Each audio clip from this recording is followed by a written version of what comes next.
नमस्कार, मैं हूं दीपाली राणा। आप देख रहे हैं योर मनी। म्यूचुअल फंड से जुड़ा हुआ हमारा बेहद ही खास शो, जहां हम हर तरीके की इन्वेस्टमेंट्स के बारे में बातचीत करते हैं और आपको बताते हैं कि क्यों निवेश करना जरूरी है, कैसे आप अपने सपनों को छोटी छोटी सेविंग्स के जरिए पूरा कर सकते हैं, क्या होना चाहिए पहला कदम, या फिर अगर शुरुआत कर चुके हैं तो कैसे बेहतर बना सकते हैं। तमाम उलझनों को योर मनी सुलझाता है। तो फटाफट से अपने सवाल हमें भेजिए। योर मनी में आप आ सकते हैं, कनेक्ट कर सकते हैं वेरियस प्लेटफॉर्म्स के थ्रू, व्हाट्सएप के थ्रू, साथ ही साथ सोशल मीडिया प्लेटफॉर्म्स के थ्रू भी अपने सवाल आप हम तक पहुंचा सकते हैं। तो नोट कर लीजिए तरीका शो में शामिल होने का।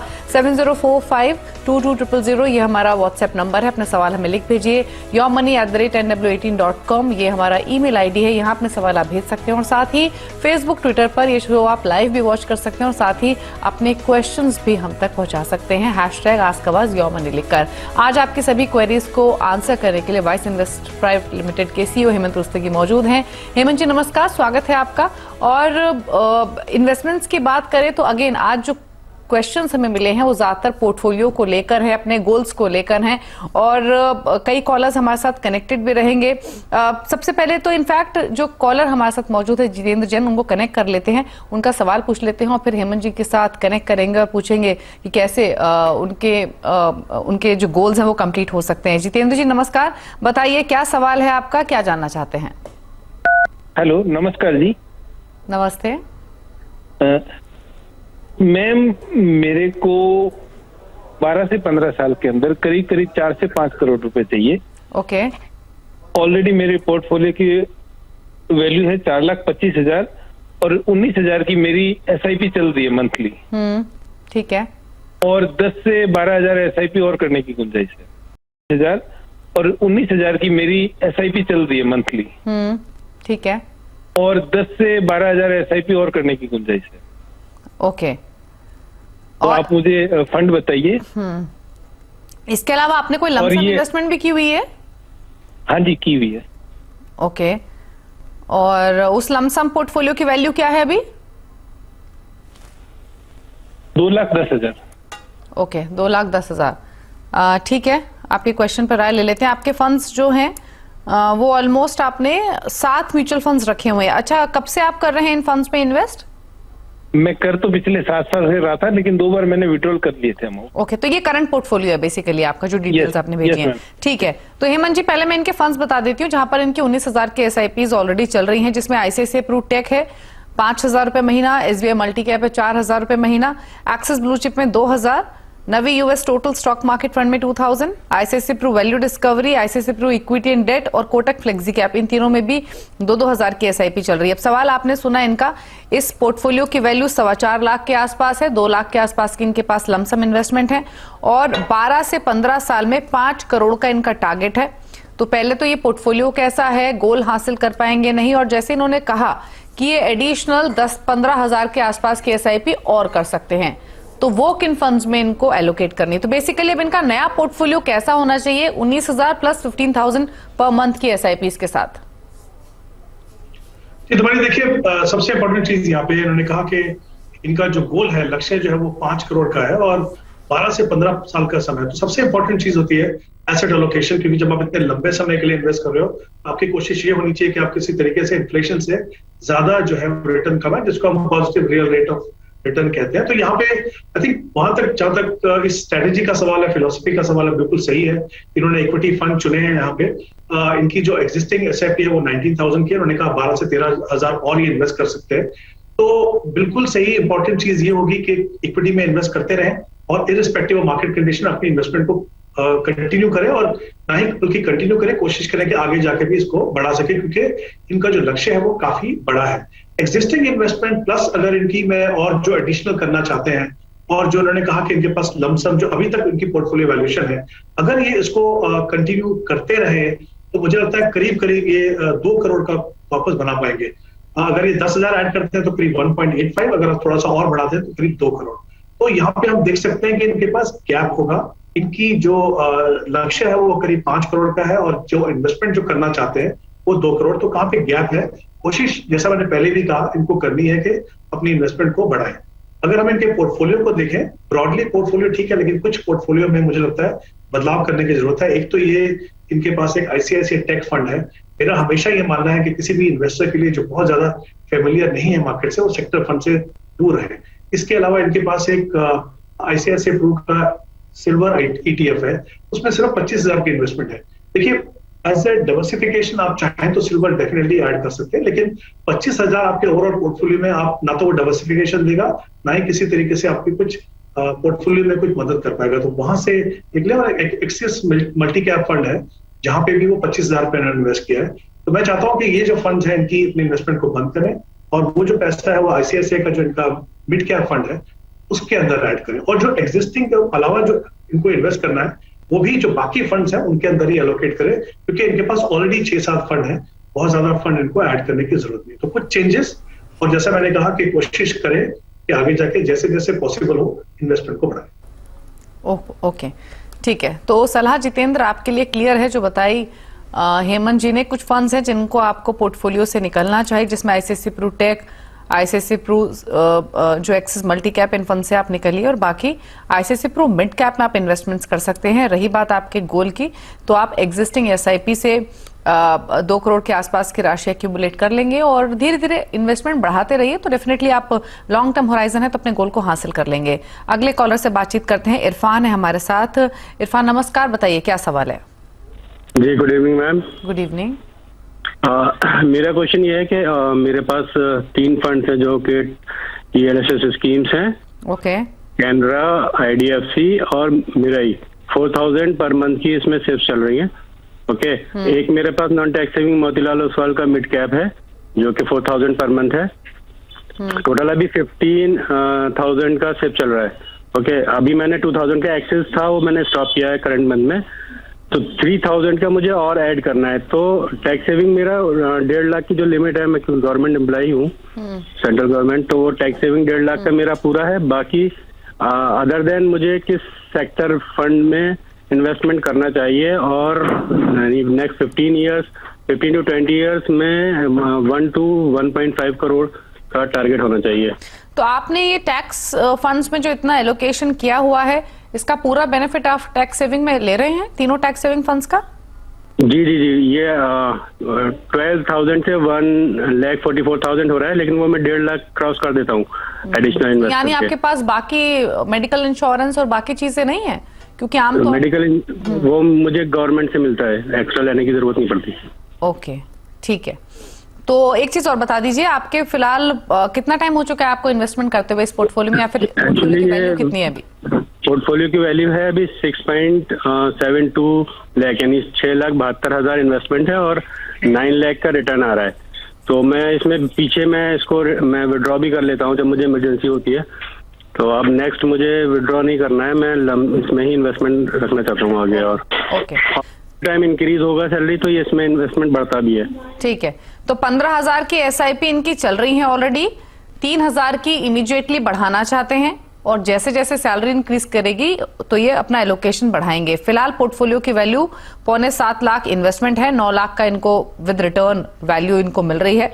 15 साल में 1.5 करोड़ का टारगेट है। फंड्स आपने सुने Hemant ji, Canara Robeco equity tax saver, IDFC tax advantage, मेरे ऐसे टैक्स सेवर, मोतीलाल ओसवाल का मिड कैप, इन सभी में ये पैसे डाल रहे हैं। बताइए क्या करना है? जी, आई थिंक यहाँ पे भी देखें तो जैसा मैंने कहा कि 15 साल का इनके पास समय है, और इनका जो टारगेट है वो 1 से 1.5 करोड़ का है। तो जाहिर सी बात है यहाँ पे भी एसेट एलोकेशन, जैसा मैंने पहले भी कहा, इंपॉर्टेंट है। तो ये इक्विटी फंड में इन्वेस्ट कर रहे हैं, तो बिल्कुल वहां पे जो अभी तक उन्होंने किया वो बिल्कुल सही है। इनके पोर्टफोलियो के एक्चुअली 2 पार्ट्स हैं। एक तो वो जहां पे इनकी करंट SIP चल रही है, उन्होंने कहा 15,000 की SIP चल रही है, और वो दूसरा वो जहां पे उन्होंने अपनी SIP को बंद किया, वो सारे के सारे जो है वो टैक्स सेविंग फंड्स हैं, ELSS फंड्स हैं। तो पहले अगर हम देखें कि जो इनके एग्जिस्टिंग इन्वेस्टमेंट हो रही है उसके बारे में अगर हम देखें, 3 ELSS फंड्स हैं इनके पास। IDFC का टैक्स एडवांटेज है, कैनरा रोबोको का टैक्स सेवर है, मिराई का टैक्स सेवर है। तीनों में 4-4 हजार रुपए इन्वेस्ट कर रहे हैं। मुझे नहीं लगता कि 12,000 के लिए इनको 3 फंड की जरूरत है। इसमें 2 फंड, IDFC टैक्स एडवांटेज और कैनरा रोबोको टैक्स सेवर, उन दोनों में ये 6-6 हजार इन्वेस्ट करें तो भी वही पर्पज सर्व होगा। इसके अलावा उनके पास जो फंड है वो है मोतीलाल का मिड कैप फंड, काफी अच्छा फंड है, हाई क्वालिटी फंड है, पोर्टफोलियो काफी अच्छा है, इसकी परफॉर्मेंस भी काफी अच्छी है, तो वहां पे ये बने रहे। इसके अलावा उन्होंने कहा कि 3,000 रुपए वो एडिशनल इन्वेस्ट करना चाहते हैं, तो मैं ये चाहता हूं कि वो एक ऐसा फंड है जहां पे लार्ज कैप में थोड़ा बायस हो, एक फोकस फंड हो। जैसे कोटक का जो फोकस फंड है उसको ये कंसीडर कर सकते हैं 3,000 के इन्वेस्टमेंट करने के लिए। अब जो इनके पास जो पहले के जो फंड है जहां पे उन्होंने एसआईपी बंद की हुई है, अगर वहां पे जो मैंडेटरी लॉक इन पीरियड 3 साल का अगर वो खत्म हो चुका है, तो मैं चाहूंगा कि वहां से पैसे निकाल के ये जो 2 फंड इनके पास बचे हैं अभी जो एएलएसएस कैटेगरी के नहीं है, जैसे मोतीलाल का मिड कैप फंड है और कोटक का जो फोकस जो मैं रिकमेंड कर रहा हूँ इनको, अगर उसमें वो इन्वेस्ट कर दें तो मुझे लगता है तो पोर्टफोलियो थोड़ा कम्पैक्ट हो जाएगा और उनकी जो परफॉर्मेंस है वो भी ओवरऑल बढ़ जाएगी। ये अगर इन्वेस्टमेंट अपनी 15 साल जो एग्जिस्टिंग इन्वेस्टमेंट है प्लस जो एडिशनल करना चाहते हैं, अगर ये कंटिन्यू करते हैं 15 साल तक, तो करीब करीब 1 करोड़ 30 लाख का कॉर्पस इनको बनेगा, जो उनके टारगेट के कहीं बीच में आता है। बट जैसा इन्होंने कमिट किया है, इन्होंने कहा कि हम और भी पैसा ये इन्वेस्ट कर सकते हैं, तो आगे जाके जाहिर सी बात है अगर ये पैसा बढ़ाएंगे तो जो अपर बैंड है उनके जो लक्ष्य का 1.5 करोड़ वहां तक भी पहुंच पाएंगे। तो कुछ चेंजेस कीजिए, कोशिश कीजिए कि जब पॉसिबल हो थोड़ा इन्वेस्टमेंट बढ़ाए और इररिस्पेक्टिव मार्केट कंडीशन अपनी इन्वेस्टमेंट को कंटिन्यू कीजिए। ठीक है, तो एग्जिस्टिंग एसआईपी से जो आपका प्लान है अपने गोल को आप हासिल कर सकेंगे, लेकिन इंक्रीज करते रहिए, जितना सेव कर लेंगे उतना बेहतर है। बाकी जो 4 ईएलएसएस स्कीम्स आपने रोक दी थी, जिसमें Aditya Birla relief, Axis long term equity, DSP tax saver और निपॉन टैक्स सेवर है, उसमें से आप कुछ एसआईपीज को रीस्टार्ट कर सकते हैं, जैसे बताया हेमंत जी ने। अगले कॉलर से अब बात करेंगे, शिवानी है हमारे साथ अब फोन लाइन पर, शिवानी कपूर। शिवानी, गुड इवनिंग, बताइए सवाल। गुड इवनिंग सर, मेरा क्वेश्चन ये है कि मुझे अपना करंट पोर्टफोलियो में एक बार पता करना है कि जिस फंड में मैंने लगाया ये करेक्ट है या नहीं, और मेरी एज 29 है एंड मेरा टारगेट गोल है 1 CR और 2 CR एंड मुझे 50 इयर्स में ये अमाउंट चाहिए। तो शिवानी, आप 29 की हैं, तो ये 40-50 इयर्स के लिए क्या अपना रिटायरमेंट प्लान कर रही हैं अभी से? Yes ma'am.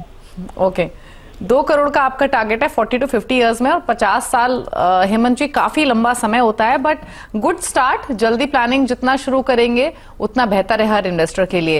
एक चीज और बताइए शिवानी, आपके पास काफी सारे फंड्स हैं जिसमें आप 500 से लेकर 4,000 तक की एसआईपी कर रही हैं। कितना टाइम हो चुका है इस पोर्टफोलियो को? It's just 6 months only. Okay, 6 months. तो हेमंत जी, फंड्स तो बहुत सारे हैं, क्या इतने सारे फंड्स की जरूरत है इनको? क्योंकि ये फिलहाल 15,500 के एसआईपी कर रही है, जिसमें Kotak saving funds, ICICI Pru short term, HDFC flexi cap, HDFC का short term debt fund, Nippon India small cap, SBI contra, ICICI का ब्लू चिप और कैनरा बैंक का इक्विटी टैक्स सेवर। 500 से 4,000 तक की इनकी एसआईपीज इन फंड्स में चल रही हैं। गोल आपने सुना 40 से 50 साल में 2 करोड़ का टारगेट है, बताइए सजेशन। जी, सबसे इंपॉर्टेंट चीज ये है कि शिवानी के पास समय बहुत है। इन्होंने जैसे कहा कि 50 साल की एज में इनको पैसा चाहिए, तो करीब करीब 21 साल है उनके पास उस कॉर्पस को एक्यूमुलेट करने के लिए। और जैसे हमने पहले भी बात की शो में कि इतने लंबे समय के लिए आपका जो पोर्टफोलियो है वो एक्चुअली इक्विटी ओरिएंटेड होना चाहिए।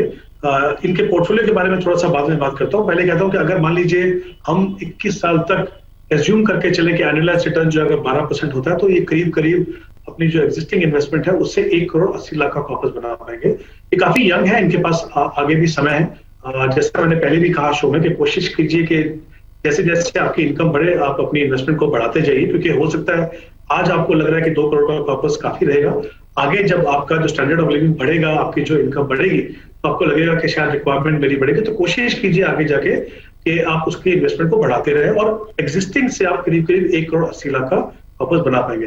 प्रॉब्लम है थोड़ा सा पोर्टफोलियो कंपोजिशन में। जैसा आपने बिल्कुल सही कहा था, यहाँ पे फंड थोड़े ज्यादा है, बट ज्यादा के अलावा 4 जो फंड है वो डेट ओरिएंटेड फंड्स हैं। अब जब आप 21 साल के लिए इन्वेस्ट करते हो, आपका पर्पस है इन्फ्लेशन से ज्यादा रिटर्न कमाना, यानी positive real rate of return कमाना, तो वो डेट फंड से आपको नहीं मिलेगा, वो आपके लिए सुटेबल नहीं है। तो जो 4 डेट फंड है जहां पे कुल मिलाकर ये 5,000 की एसआईपी कर रहे हैं, मैं चाहता हूं कि वो एक एग्रेसिव हाइब्रिड फंड जैसे आईसीआईसीआई प्रू का इक्विटी एंड डेट फंड है, उसके अंदर आप इन्वेस्ट कर रहे हैं, आपको बेहतर रिटर्न मिलेगी और कहीं जो बैलेंस होना चाहिए आपका रिस्क रिवॉर्ड में वो भी होगा। इसके अलावा आप 500 रुपए की इन्वेस्टमेंट कर रहे हो एसबीआई कॉन्ट्रा में, अच्छा फंड है, लेकिन 500 रुपए इन्वेस्ट करके बहुत ज्यादा कुछ कंट्रीब्यूट आपके पोर्टफोलियो में नहीं कर पाएगा। तो मेरा ये मानना है कि अगर वो पैसा वो एसआईपी बंद करके अगर आप आईसीआईसीआई का जो ब्लू चिप फंड आपके पास है उसमें आप अगर आप उसको ऐड कर दें, तो आपका जो आई थिंक जो पोर्टफोलियो में जो बदलाव होने चाहिए वो भी हो जाएंगे और आपको लगेगा कि थोड़ा कॉम्पैक्ट पोर्टफोलियो होगा और आपको मॉनिटर करना भी ईजी होगा। तो जैसा मैंने कहा, कोशिश कीजिए अपनी इन्वेस्टमेंट को बढ़ाने के लिए, एग्जिस्टिंग कंटिन्यू करेंगे तब भी करीब 1 करोड़ 80 लाख का पोर्टफोलियो बनाएंगे और कुछ चेंजेस मैंने आपको बताया एसेट एलोकेशन में और फंड में, उसके ऊपर आप डेफिनेटली कंसीडर कर सकते हैं। ओके, तो जो आपका गोल है वो तो आप सिर्फ 20-21 साल में ही पूरा कर लेंगी। शिवानी, 50 जो जैसे बताए हैं जी ने, ऑलमोस्ट 2 करोड़ रुपए आप कमा सकेंगे इस पोर्टफोलियो से, इस SIP अमाउंट से। लेकिन रिव्यू करना बहुत जरूरी होता है। 50 साल के लिए सिर्फ इसी पोर्टफोलियो के साथ आप स्टिक नहीं कर सकते। प्लस करंट सिचुएशन में कुछ चेंजेस आपको सजेस्ट किए गए हैं। ICICI प्रू ब्लू चिप में इन्वेस्ट कीजिए, SBI कॉन्ट्रासेनिकली, SBI प्रू जो इक्विटी और डेट फंड है उसमें 5000 की SIP कीजिए। तो ये कुछ चेंजेस आपको सजेस्ट किए गए हैं। रुक रहे इसी के साथ एक ब्रेक के लिए, ब्रेक के उस पर कुछ और क्वेश्चंस को लेंगे। आप देखते रहिए योर मनी।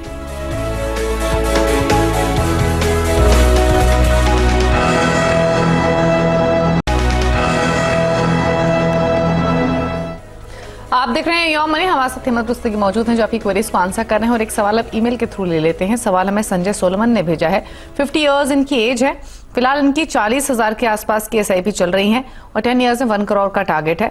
जानना चाहते हैं पोर्टफोलियो में क्या किसी बदलाव की जरूरत है। ऑल्दो इनसे बात हो पाती है जी तो एक क्लैरिटी मिलती कि कब से ये इस पोर्टफोलियो में इन्वेस्ट कर रहे हैं। But any which ways funds तो काफी सारे हैं इनके पास और काफी बड़ा पोर्टफोलियो है। In fact Canara Robeco emerging equity, Invesco India contra, Mirae asset emerging blue chip, SBI blue chip, Axis focus 25 fund, LIC का large and mid cap fund, Invesco India growth opportunities, Kotak flexi cap, Motilal Oswal Nasdaq और Motilal Oswal S&P 500 index fund.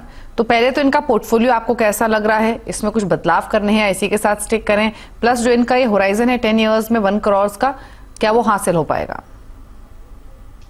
देखिए, अगर हम शुरुआत करते हैं कि इनकी जो इन्वेस्टमेंट कर रहे हैं उससे वो कितना बड़ा कॉर्पस बना पाएंगे, तो जैसा उन्होंने कहा कि वो 40,000 की इन्वेस्टमेंट अगर वो कर रहे हैं तो 10 साल तक भी कंटिन्यू करते हैं। और जैसा हमने पहले भी कहा कि अगर हम 10 साल के समय में अगर हम 12% का एक एनुअलाइज रिटर्न मान के चलें तो करीब 93 लाख का कॉर्पस बना पाएंगे। इनका जो टारगेट है वो 1 करोड़ का है। तो करीब अगर 10% से अपनी SIP बढ़ाते हैं, यानी 4,000 से अपनी SIP बढ़ाएं, तो अपना जो टारगेट है उनका वो 10 साल के अंदर वो पूरा कर पाएंगे। तो ये तो हो गया जहां तक उनकी इन्वेस्टमेंट का जो क्वांटम है उसका सवाल है।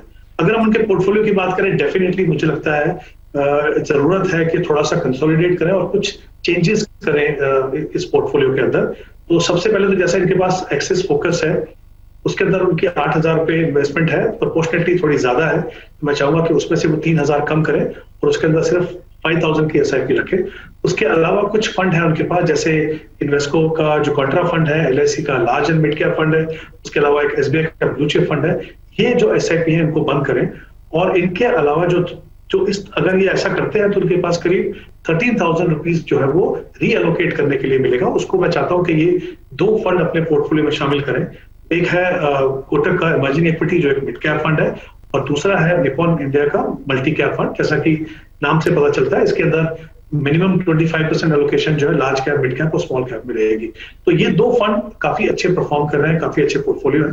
तो एक तो इनकी ओवरऑल शायद थोड़ा पोर्टफोलियो थोड़ा कॉम्पैक्ट होगा और उनकी जो परफॉर्मेंस है वो सुधर जाएगी। और इनके पास समय है 10 साल में भी, अगर ये कोशिश करें कि अगर जैसे जैसे इनकी इनकम बढ़े, जैसे हमने पहले भी कहा शो में, अगर ये थोड़ी इन्वेस्टमेंट बढ़ाएंगे तो 1 करोड़ से ज्यादा भी कॉर्पस बना पाएंगे। तो टारगेट तो आप अपना हासिल कर लेंगे SIP अमाउंट से, बट चेंजेस आपको करने हैं। क्लटर्ड मत कीजिए पोर्टफोलियो। कुछ फंड्स आपको बताए हेमंत जी ने जिनसे आपको एग्जिट करना है। Invesco India contra, LIC large and mid cap, LIC blue chip, इनसे आप निकलिए। एक्सिस फोकस 25 में आप अपनी SIP थोड़ी कम कर सकते हैं। तो ये चेंजेस आप इम्प्लाई कीजिए और आप अपने गोल को हासिल कर सकेंगे। लेकिन शो को समेटने का वक्त है, लेकिन जाने से पहले हेमंत जी के चॉइसेस पूछ लेते हैं उन व्यूअर्स के लिए जो पोर्टफोलियो क्रिएट करना चाहते हैं। तो हेमंत जी, अगर नया पोर्टफोलियो बनाना हो तो आपके हिसाब से किन फंड्स के साथ जाना चाहिए?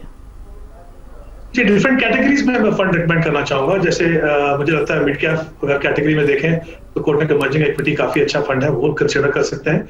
मल्टी कैप में जैसे मैंने ऑलरेडी बात की शो में, निपॉन इंडिया का जो मल्टी कैप फंड है। और large and mid cap category मुझे लगता है किसी भी लॉन्ग टर्म इन्वेस्टर के लिए काफी कंट्रीब्यूट कर सकती है। तो वहां पे ICICI Pru large and mid cap और SBI का लार्ज एंड मिड कैप, ये 4 फंड है जिससे अगर अपना पोर्टफोलियो आप शुरू करें तो जिस तरह का डाइवर्सिफिकेशन आपको चाहिए वो मिलेगा और अच्छे परफॉर्मिंग फंड्स है। ओके, तो ये हेमंत जी के टॉप पिक्स आपकी स्क्रीन पर, इन्हें नोट कर लीजिए। एक डाइवर्सिफाइड पोर्टफोलियो आप क्रिएट कर सकेंगे। शुक्रिया हेमंत जी आने के लिए शो में, सभी क्वेरीज को सॉर्ट करने के लिए। रुकने एक ब्रेक के लिए, ब्रेक के उस पार आवाज समाचार। नमस्कार।